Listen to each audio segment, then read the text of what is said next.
Hello, welcome back. In this exercise, we're going to find the limits of two different rational functions. And in the first one, you have a quadratic divided by another quadratic. And in the second one, you have a quadratic divided by just a linear term. And I'll talk about this more because the form looks to be a little bit different in terms of how you take the limit. In the first one, we applied a strategy that we had in the lecture notes. Essentially, we're going to first check if the direct substitution works. So why don't we check the direct substitution for the first problem? All right, so our function is x squared plus x minus 6. All right, so we're going to plug in or substitute -3 for x.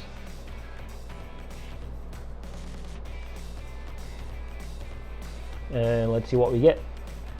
So 9 minus 3 minus 6, 0. And the bottom is 9 minus 9, 0.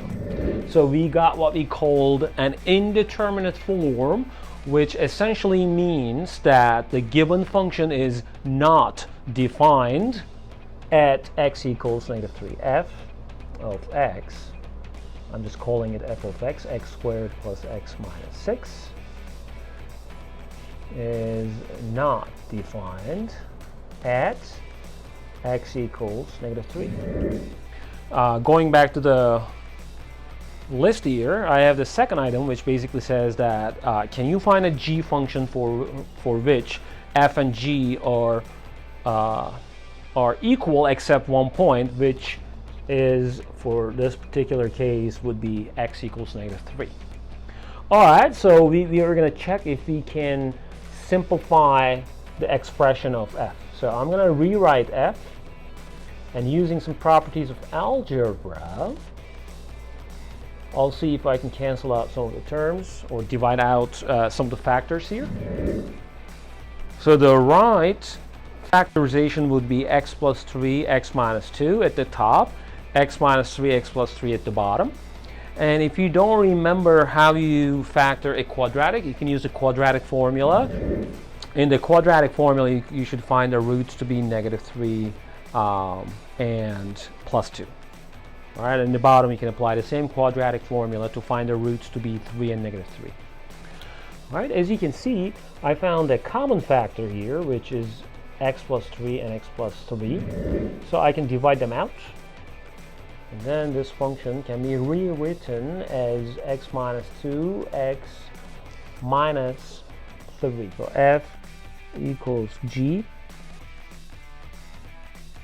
everywhere except x equals -3, because f is not defined at that point, but g is defined. So we can go back and then rewrite this limit in terms of g, which is x minus 2, x minus 3.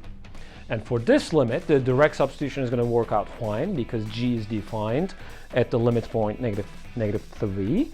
So plugging in -3, so you have -5 over -6, which is equal to 5 over 6. All right, let's talk about the second part of the problem. So we are given an expression that involves both x and delta x, but the limit point is delta x equals 0. So it's not x equals 0, but delta x 0. And x and delta x are two different things, okay? So essentially, when you try to plug in 0 for delta x, okay? So delta x 0. So essentially, if we substitute that back in, so you have x plus 0 squared minus x squared divided by 0 squared. Okay, that's x squared minus x squared divided by 0 squared. That's 0 over 0. And that is, again, an indeterminate form that makes the function here.